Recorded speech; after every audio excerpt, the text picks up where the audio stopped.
අපිටත් අහු වෙන්නේ නේද කමල් අයියේ? செம்ம சீனு, வேற லெவல் சீனு. நம்ம கமால் பிரதர் தான் அந்த வீடியோ போட்டுருக்காரு. சரியா?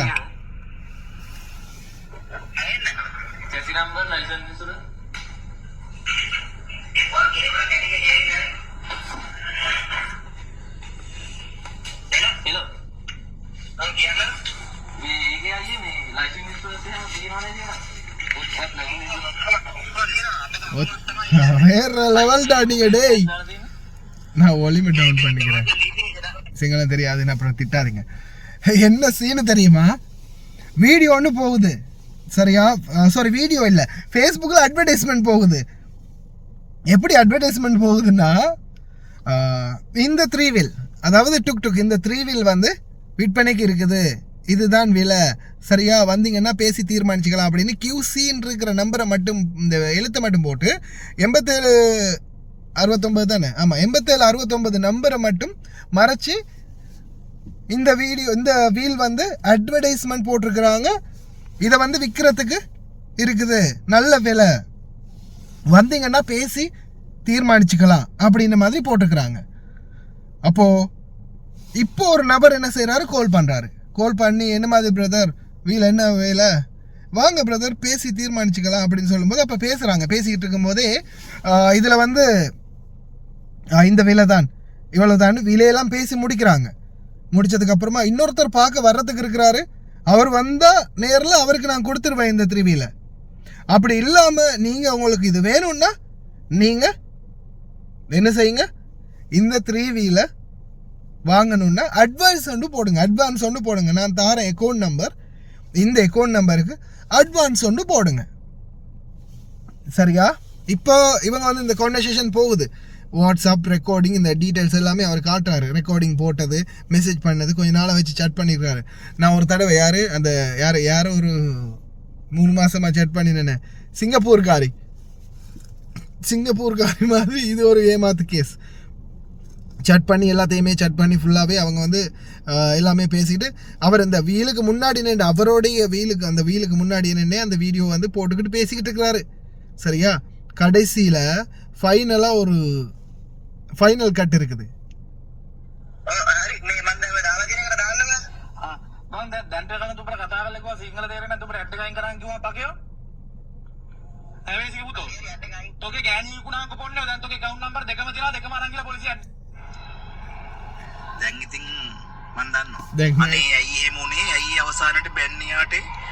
கமால் ஐயா என்ன கேட்குறாருன்னா, என்னது வீட்டில் 3 வீல் வாங்குறதுக்கு 2 பேரும் சேர்ந்து பேசுகிறாங்க, டீல் பண்ணுறாங்க, அதுக்கப்புறம் ஏன் அவர் கடைசியில் அந்த அட்டை தூக்கி போடுறா நாயே பேயன்னு நிறைய கெட்ட வார்த்தையெல்லாம் பேசிட்டு அந்த அட்வர்டைஸ்மெண்ட் ஏறா நாய் அப்படின்னு திட்டுறாரு.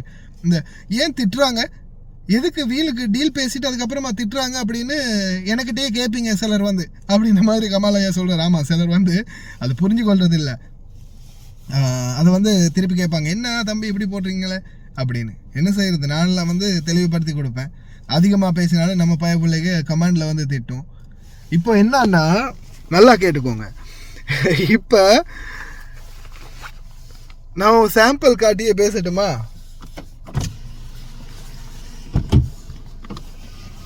இதுதான் காரு. இப்போ நான் ஃபேஸ்புக்கில் ஒரு அட்வர்டைஸ்மெண்ட் பார்க்குறேன். அட்வர்டைஸ்மெண்ட்டில் கார் ஒன்று விற்கிறதுக்கு போட்டுக்கிறாங்க. இப்போ அந்த கார் விற்கிறதுக்கு போட்டுக்கிறாங்க, சரியா? நம்பரோட கார் விற்கிறதுக்கு போட்டுக்கிறாங்க. இப்படி இந்த மேலே இருக்கிற நம்பர் மட்டும் போட்டு சரி கார் விற்கிறதுக்கு போட்டுக்கிறாங்க. காரோடைய நம்பர் நல்லா பார்த்துக்கோங்க. இப்போ இந்த நம்பர் தான் காரோடைய நம்பர், 22 566, இதுதான் நம்பர். இப்போ இந்த கார் வந்து விற்கிறதுக்கு இருக்குது அப்படின்ற மாதிரி ஃபோட்டோவோட போட்டிருக்காங்க. இந்த ஃபோட்டோவை காரு விற்கிறதுக்கு இருக்குன்னு அட்வர்டைஸ்மெண்ட் போட்டிருக்கிறாங்க. அந்த அட்வர்டைஸ்மெண்ட்டை பார்த்து தானே இப்போ இந்த வீடியோவில் நபர் பேசுகிறாரு. இப்போ அந்த வீடியோவை பார்த்து இப்போ பேசிக்கிட்டு இருந்தாரே, அவர் யார் தெரியுமா? அவர் தான் அந்த காரோடைய சொந்த ஓனர். அவர் வீட்டு வாசலில் தான் அந்த 3 வீல், அந்த வீல் வந்து அவருடைய வீட்டு வாசலில் தான் நிற்குது. அவருடைய அந்த அந்த அந்த ஆட்டோ வந்து அவருடைய வீட்டில் தான் நிற்குது. அந்த ஆட்டோ அவர் வீட்டில் நிற்கும்போது இவன் எங்கே டீல் பேசுகிறான், எனக்கிட்ட தான் இந்த ஆட்டோ இருக்குது, வாங்க வாரத்துக்கு முன்னாடி ஒரு அட்வான்ஸ் ஒன்று என்னோட அக்கௌண்ட்டுக்கு போட்டுட்டு வாங்க அப்படின்னு சொல்லி சொல்கிறான். புரியுதா இல்லையா? திருட்டு நாய்ங்க. சும்மா ஃபோட்டோங்க, ஏதாவது ஒரு ஃபோட்டோ. நீங்கள் இப்போ உங்கள் வண்டியை எடுத்து, நான் ஆல்ரெடி சொல்லியிருக்கேனே, இந்த ஃபர்னிச்சர் விற்கிறானுங்க, ஒவ்வொரு பொருட்கள் விற்கிறாங்க. இப்போ ரீசெண்டாக கூட எனக்கு ஒரு சகோதரர் அனுப்பியிருந்தார். இந்த சில ஒரு ஜாதி ஸ்லாங், வேறு மாதிரி ஸ்லாங்கில் பேசி, இது உங்களுடைய வீட்டுக்கு நாங்கள் கொண்டு வந்து தருவோம், டெலிவரி ஃப்ரீ அப்படின்லாம் பேசுவானுங்க. அப்படி பேசி என்ன ஆகுதுன்னு பார்த்தீங்கன்னா, இப்போ சாதாரண உதாரணத்துக்கு நான் ஒரு உதாரணத்துக்கு சொல்கிறேன்னே, இந்த கேப் வந்து ஒரு 5000 ரூபான்னு வச்சுக்கோங்க. இந்த 5000 ரூபாய் கேப் இதை வந்து அவன் ஆன்லைனில் எவ்வளவு போடுவான்னா வெறும் 1500 ரூபாய்.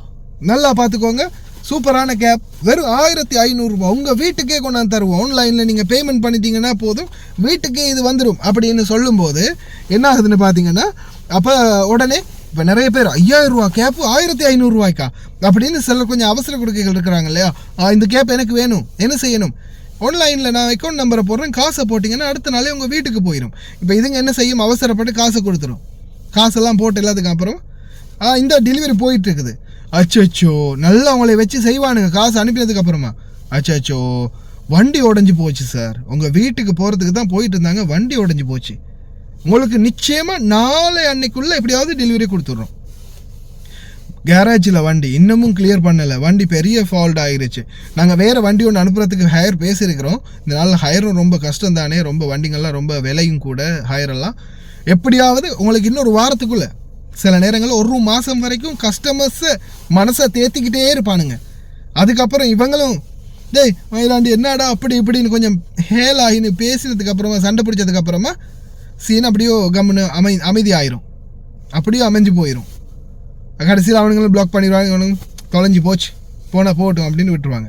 இந்த மாதிரி நிறைய பேர் பட்டிருக்கிறாங்க. இந்த வீடியோ பார்க்குற நிறைய பேர் இந்த மாதிரி ஆப்பு வாங்குறதுக்கு இருக்கிறீங்க, தயாராக இருந்துக்கோங்க.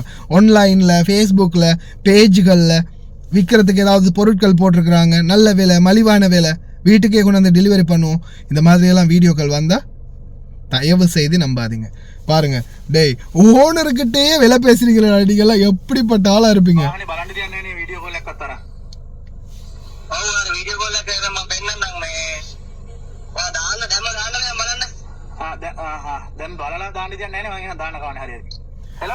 என்ன கேக்குறான்?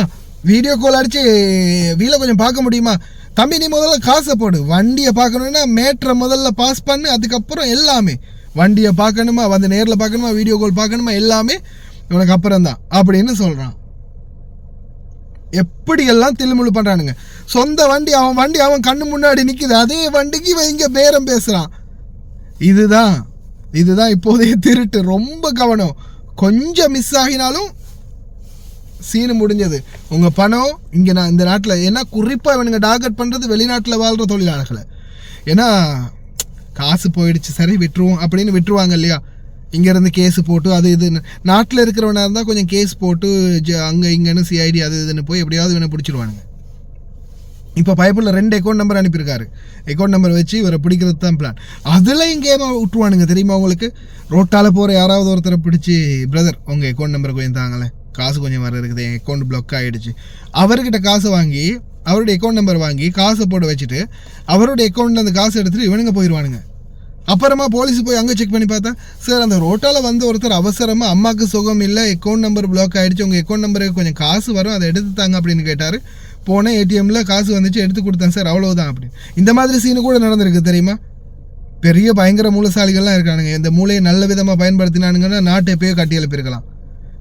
நாட்டை ஆண்டவனும் திருடன், வாழ்கிறவனும் திருடன்ற மாதிரி நிலைமைக்கு தள்ளப்பட்டிருக்குது நம்ம நாடு. தயவு செய்து கவனமாக இருங்க. இது இந்தியாவிலையும் இருக்குது, இலங்கையிலையும் இருக்குது. இந்த ஸ்கேமில் மாட்டிக்காதீங்க. நைட் ஆகிடுச்சு. What's the time? 12 மணி 21 நிமிடம். 12 மணி 21 நிமிடம் ஆகுது. 12 மணி 21 நிமிடம். இன்னமும் நாம் டியூட்டியில் தான் இருக்கிறோம். சரியா? கிடைக்கிற தகவல்களை எந்த நேரத்தில் நான் இப்போ இதை ரெக்கார்ட் பண்ணுறேன். இப்போ ரெக்கார்ட் பண்ணுறேன், நாளைக்கு தான் இந்த வீடியோ அப்லோட் பண்ணணும். நாளைக்கு என்ன, இன்றைக்கி தான் 12 மணி ஆகிடுச்சு. 25ஆம் தேதி ஆகிடுச்சு. 25வது நோன்புகளை அடிவெடுத்து வச்சுருக்கிறோம். இன்ஷா அல்லாஹ் ரொம்ப கவனமாக இருங்க. என்னால் முடிஞ்சது இந்த மாதிரி அவேர்னஸ்கள் பண்ணலாம். ஓகே ஃப்ரெண்ட்ஸ், கவனமாக இருங்க. இன்ஷா அல்லாஹ் நாளைக்கு பார்க்கலாம்.